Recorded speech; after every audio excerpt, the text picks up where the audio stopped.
25,000 টাকা নিচ্ছে এরা।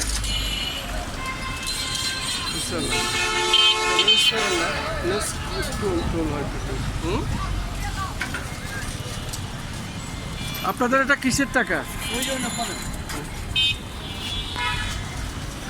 জাতীয় ক্রীড়া পরিষদ জাতীয় স্টেডিয়াম এলাকায় গেট সমূহের 2026 সালের ইজারাদার ফি আদায়ের তালিকা নিম্নরূপ: মোটরসাইকেল 10 টাকা, রিক্সা ভ্যান 10 টাকা, সিএনজি 10 টাকা, কার মাইক্রোবাস 30 টাকা,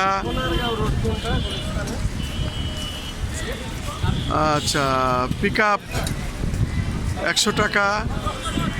উপরের মূল্য তালিকায় ভ্যাট ট্যাক্স অন্তর্ভুক্ত, জাতীয় ক্রীড়া পরিষদ কর্তৃক অনুমোদিত। আমরা দেখতে পাচ্ছি আজকে এটা মূলত আমরা দেখতে পাচ্ছি স্টেডিয়াম মার্কেট এবং বাইতুল মুকাররমের সামনের যে গেটটা, এখানে সাধারণত এটা নির্ধারিত একটি তালিকা বোর্ড করা আছে এবং সেই হিসাবে এই টোলটা তারা আদায় করে।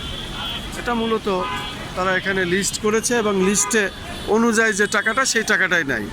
মূলত এটা সরকারের নির্ধারিত একটি তালিকা, আমরা সেটাই দেখতে পারলাম। ভালো, এটা জিনিসটা ভালো। তবে এই এলাকায় যে রাস্তায়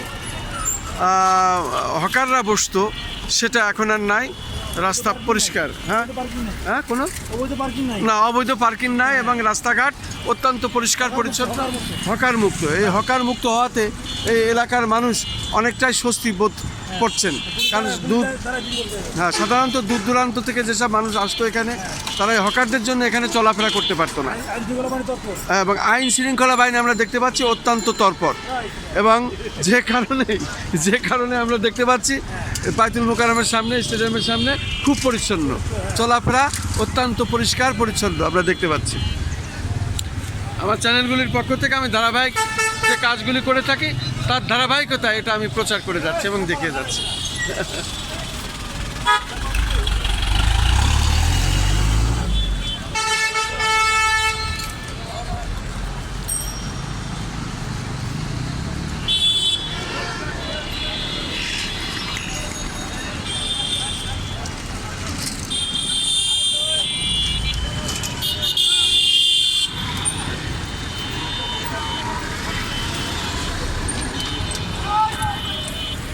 হকার মুক্ত এলাকা এবং জাতীয় মসজিদ বাইতুল মুকাররমের সামনে, স্টেডিয়ামের সামনে আমরা দেখতে পাচ্ছি হকার মুক্ত রাজধানী ঢাকা। একেবারে ফাঁকা, পরিষ্কার পরিচ্ছন্ন, মানুষের নেই কোনো এখানে অভিযোগ।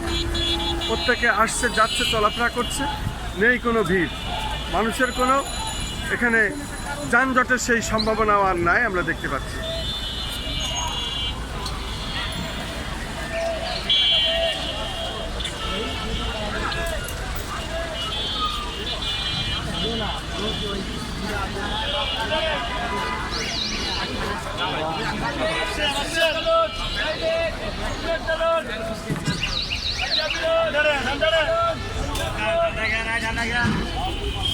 Kami namin, ay jamin, ay jamin,